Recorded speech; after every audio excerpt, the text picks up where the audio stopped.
Magandang gabi guys. So, gusto ko mag-vlog ngayon kasi tutugtog kami sa isang kasal sa Tagaytay.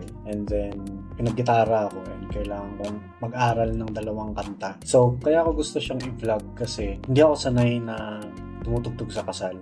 Pangalawa doon, hindi ako sanay na tumutugtog ng acoustic guitar. So, simulan natin dito. Nakahiram ako ng acoustic guitar sa tropa natin. Thursday ngayon, nabigay na yung kanta sa akin nung ewan ko, Sabado pa ata.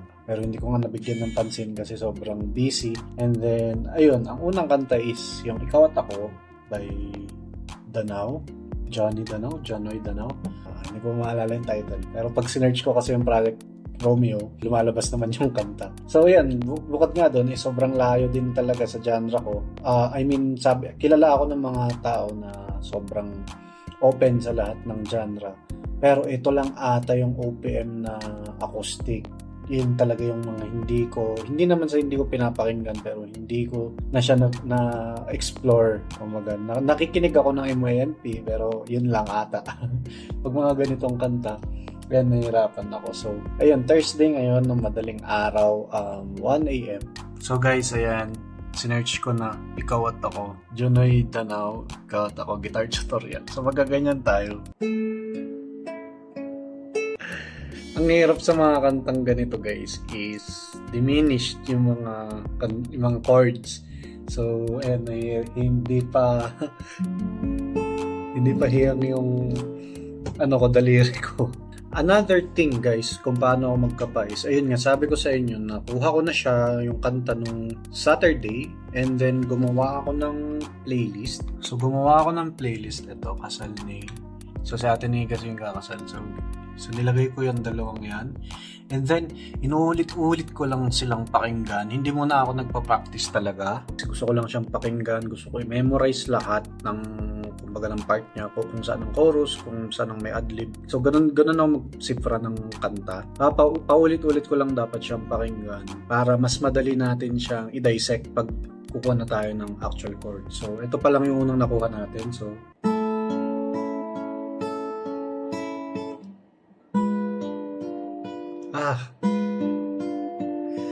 pangalawa doon or pangatlo, ewan ko, hindi ako marunong mag-pluckings, as in hindi gumaganon yung daliri ko, hindi ako marunong sa mga chords na ganyan.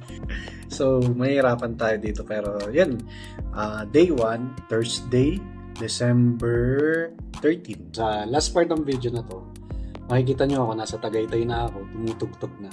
Singit ko lang guys, wala rin akong dadaling gitara kasi sobrang hassle naman. Hindi ko alam kung ano yung gitara na nandun, kung gaano kataas yung intonation or action niya. Actually ito, hiniram ko and then pinaset up ko kay Benzi, so shout out din sa'yo. So ito na nga guys, yung una kong nagawa in 20 minutes.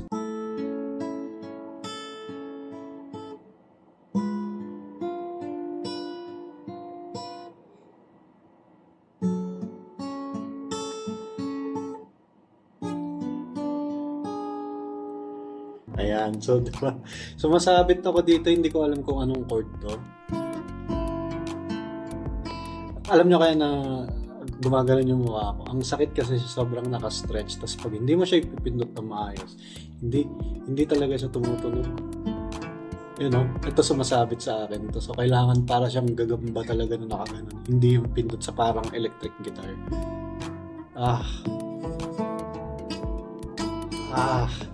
So, yan, kailangan nating i-workout nga yung dapat hindi sumasabit. Mga pare ko lipat muna tayo sa electric guitar kasi sobrang sakit talaga sa daliri ng acoustic. Never kasi, actually, nakakahawak naman tayo ng acoustic guitar. Pero hindi ako bumili or nagpabili dati nung bata ako ng acoustic guitar, talagang diretso electric na. So, at least,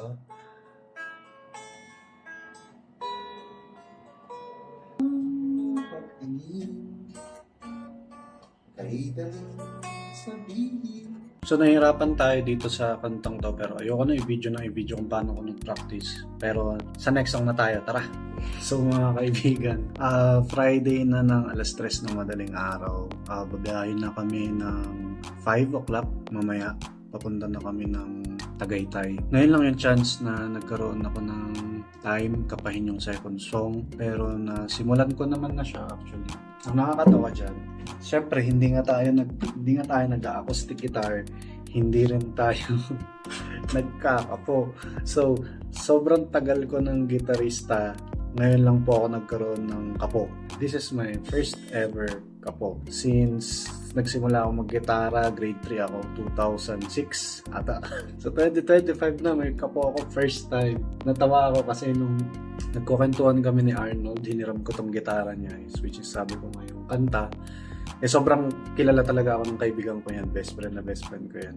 And then sabi ko nga na yung kanta is may kapo. Ang sabi niya agad sa akin, "Ha, hindi ka nga gumagamit ng kapo eh," sabi niya sa akin. So, ayan, nakakatuwa, meron na akong kapo. Ayokong i-exaggerate, pero totoo eh. Kahit pag humihiram ako ng gitara na may kapo, hindi ko naman papakailaman yun eh.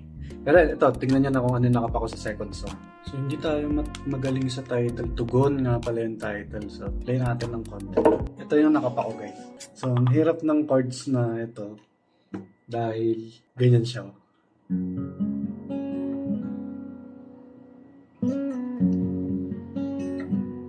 Diba nakapa na natin? Ang hindi ko makuha dyan yung may ganun eh. Ayan. Ayan part na yan. Pero nakita ko sa video, ano na yan?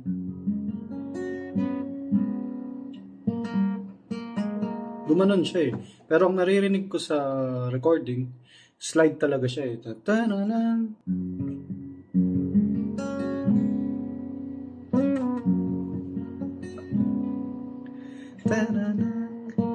Hindi, di ba?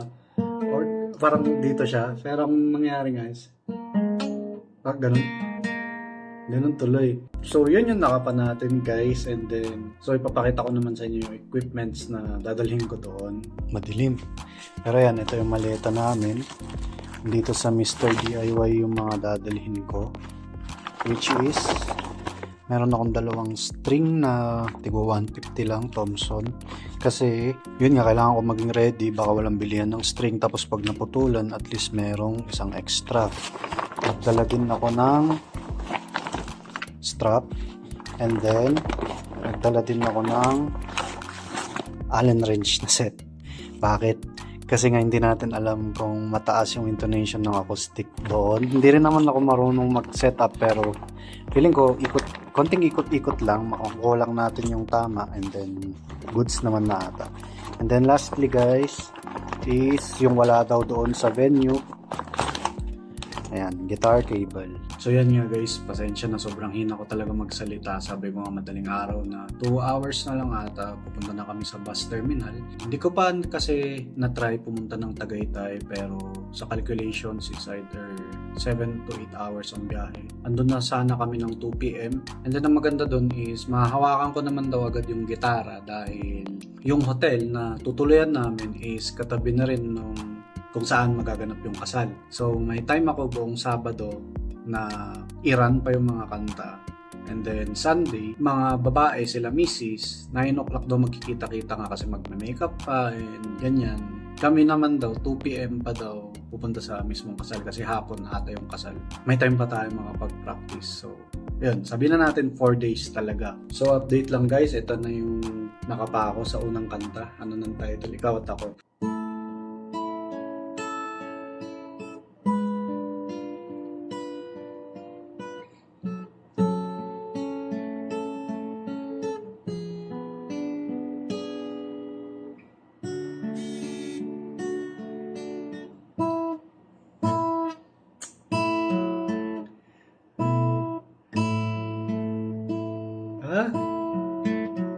Mali.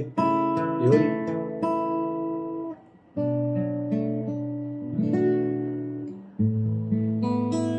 Kita nyo guys, hindi ako namimik eh. Hindi talaga ako marunong. Pero, yan, tara na sa Tagaytay. So guys, andito na tayo sa hotel. Nakuha na natin yung gitara. So, isa siyang Fernando.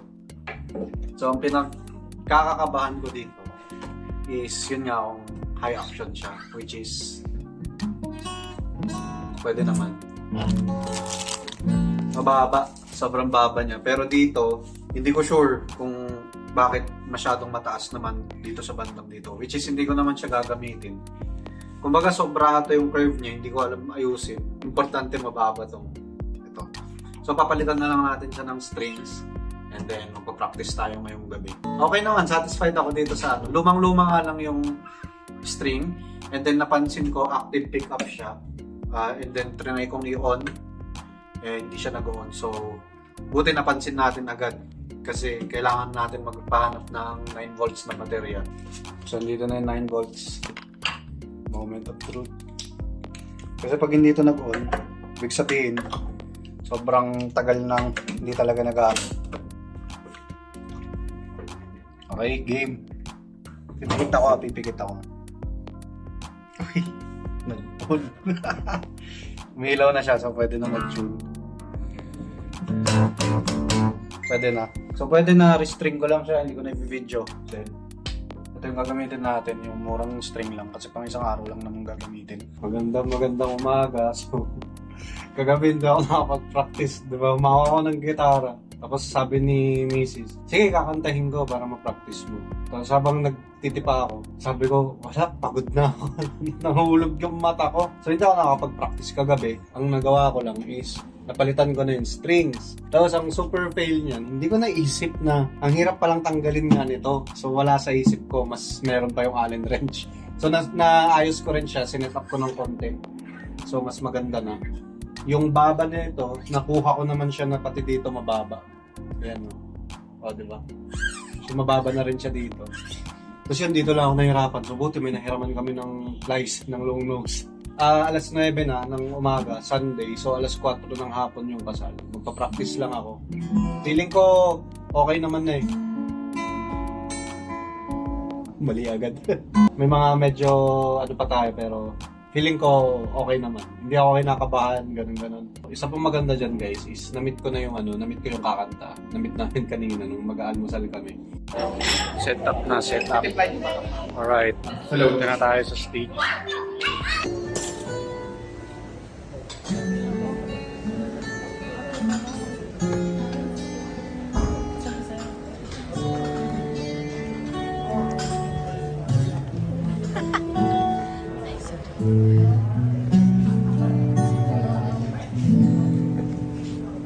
Ikaw at ako,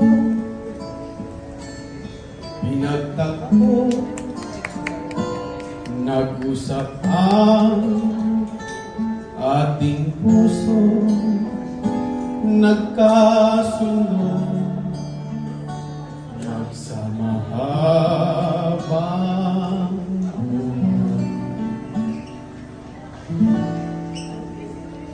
Nagsumpaan sa may kapal, walang iwanan, taginit o tagulan, haharapin bawat tunos na magdaan. Sana'y di magmaliw ang pagtingin, kay daling sabihin, kay hirap gawin, sa mundong walang katiyakan. Sabay nating gawin kahapon bukas.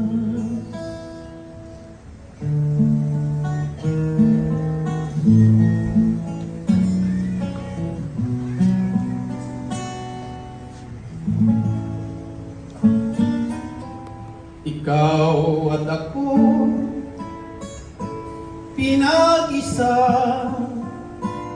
tayong dalawa'y may kanya-kanya sa isa't isa. Tayo ay sumasandal. Bawat hangad kayang abutin, sa pangambay di paalipin. Pagkat ikaw, ako, tayo, magpakailanman. Kung minsan ay di ko nababangkit, pag-ibig ko'y di masukat ng anumang lambing. At kung magkamali akong ika'y saktan, puso mo ba'y handang magpatawad?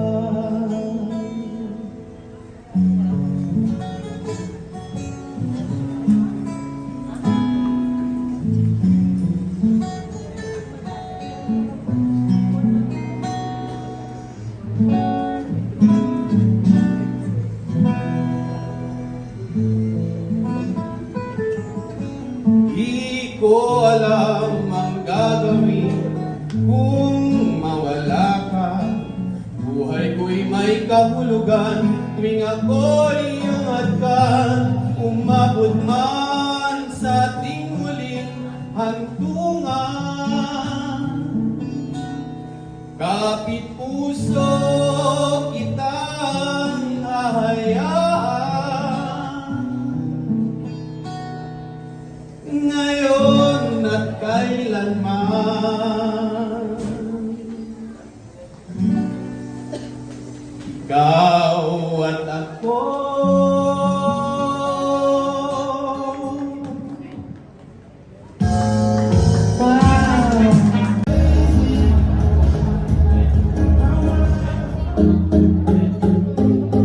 Ladies and gentlemen, to give us another song is Mr. Lian and Mr. Leroy.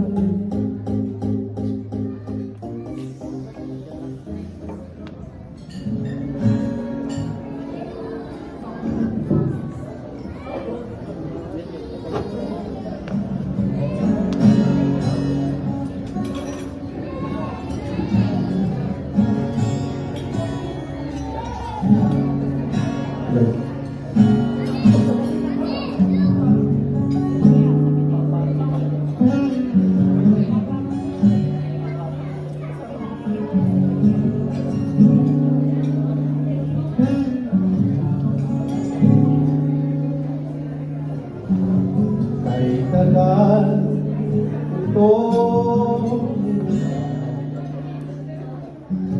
ilang buwan ko rin sinanay, pag-usap ang sarili sa saya. Ani mo'y naaanin, di man ganun kasigurado sa tugon mo. Di na magpapabukas pa.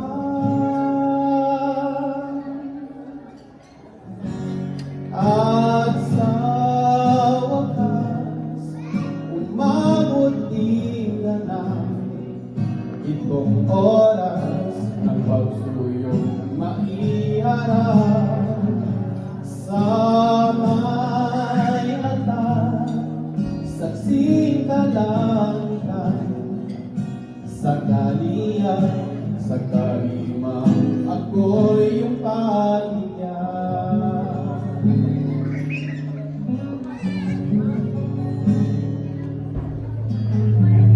Di mapigil ang sa sagot na ibibigay. Di na alam ng kay nanay at tatay, ikaw na lang ang hinihintay. Di man ganun kasigurado sa tugon mo, di na pagpapabukas pa. At sa wakas, umabot din ka na itong oras ng pagsuyong maiharap sa may altar, saksi ka lang sa kaliya, sa kalima, ako'y iyong pagbigyan.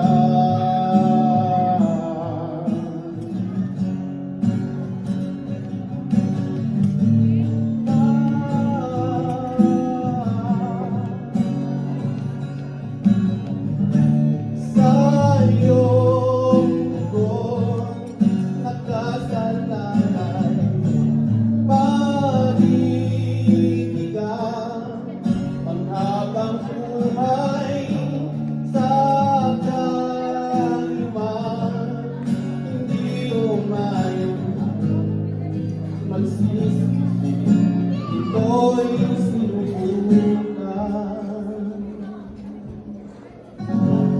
At sa wakas, mabuting ganap, itong oras ng pagsuyong maiharap sa may agad, saksi ka lang sa kaliyan, sa kalima, ako'y iyong pagbigyan.